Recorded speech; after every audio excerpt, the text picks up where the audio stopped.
Chicken rice और rice और इडली सांबर चटनी डोसा इडली सांबर चटनी डोसा इडली सांबर और लॉलीपॉप चोकोस काय काय खाणार आहे? एवढा सारा खाणार आहे?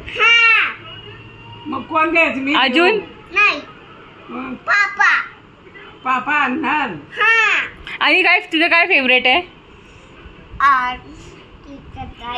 चिकन राईस आणि फिश पिझ्झा इथं बसून खायचं आहे. अच्छा.